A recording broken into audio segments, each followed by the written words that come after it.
നമ്മൾ കുറച്ച് ദിവസമായി കൊടുത്തുകൊണ്ടിരിക്കുന്ന ഒരു വാർത്തയുണ്ടല്ലോ വയനാട്ടിലെ.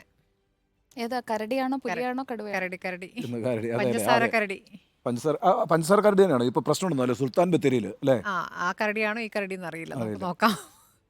ഏത് കരടിയായാലും ദീപക് മോഹൻ അവിടെ തയ്യാറാണ്. കരടിക്ക് ഈ ഐഡന്റിറ്റി കാർഡും ഉണ്ടാവില്ല എങ്ങനെയായിരിക്കും ഇവരെ തിരിച്ചറിയുന്നത്? അതാണ് ഭയങ്കര അല്ലേ അത് അവർക്ക് പരസ്പരം അറിയണ്ടാവും, നമ്മൾക്കേ അല്ല, അറിയാത്തുള്ളൂ. പുലിക്കാണെങ്കിൽ വരയിലൊക്കെ ഡിഫറൻസ് ഉണ്ട്. ആ കൺഫ്യൂഷൻ തോന്നിയിട്ടുണ്ടോ? ആ ഈ മൃഗങ്ങളെയൊക്കെ എങ്ങനെയായിരിക്കും തിരിച്ചറിയുക? മനുഷ്യരാണെങ്കിൽ നമുക്ക് കണ്ടു കഴിഞ്ഞാൽ മനസ്സിലാവുമല്ലോ.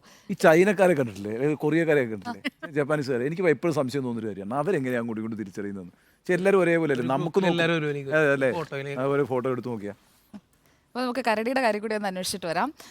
വയനാട് സുൽത്താൻ ബത്തേരി നഗരത്തിൽ കരടി ഇറങ്ങി. രാത്രി കോടതി വളപ്പിലാണ് ജീവനക്കാർ കരടിയെ കണ്ടത്. വനംവകുപ്പ് തെരച്ചിൽ ആരംഭിച്ചു. ദീപക് മോഹൻ നമുക്കൊപ്പം ചേരുന്നു. Deepak Mohan, welcome to breakfast show. കരടി കഴിഞ്ഞ ദിവസം പഞ്ചസാര പാത്രമാണ് എടുത്തുകൊണ്ട് പോയതെങ്കിൽ ഇപ്പോൾ കോടതിയിൽ കയറിയിരിക്കുന്നു, കോടതി വളപ്പിൽ കയറിയിരിക്കുന്നു. നീതി തേടി എത്തിയെന്ന് തോന്നുന്നു. നീതി തേടി എത്തിയെന്നു. അതെ, പിടികൂടരുതെന്ന ആവശ്യമാണോ എന്നറിയില്ല. ഇത് യഥാർത്ഥത്തിൽ കഴിഞ്ഞ ദിവസം വയനാട്ടിൽ ജനവാസ മേഖലയിൽ ഇറങ്ങി പഞ്ചസാര പാത്രം എടുത്തുകൊണ്ട് പോയ കരടിയല്ല.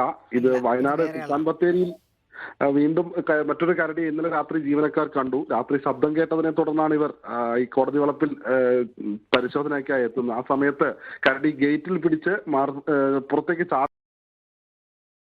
കരടി തിരികെ കോടതി വളപ്പിനുള്ളിലേക്ക് തന്നെ പോയി.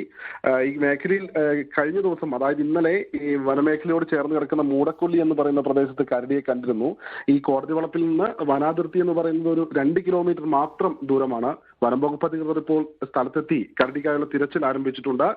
നേരത്തെ ഈ തേൻ പോലെയുള്ള വസ്തുക്കളെല്ലാം നിർമ്മാണം നടത്തുന്ന ഒരു യൂണിറ്റ് ഈ കോടതി വളപ്പിനോട് ചേർന്ന ഒരു സ്ഥലത്തുണ്ട്. അതുകൊണ്ട് തന്നെ സ്വാഭാവികമായും ഇത് തേൻ കഴിക്കാനായി എത്തിയ കരടിയാണോ എന്നും നാട്ടുകാർ സംശയിക്കുന്നുണ്ട്. ഏതായാലും വനം വകുപ്പ് അധികൃതർ ഇന്നലെ രാത്രി തന്നെ സ്ഥലത്തെത്തിയിരുന്നു. ഈ കാൽപ്പാടുകൾ പരിശോധിച്ചാണ് ഇപ്പോൾ കരടിക്കായുള്ള തിരച്ചിൽ നടക്കുന്നത്.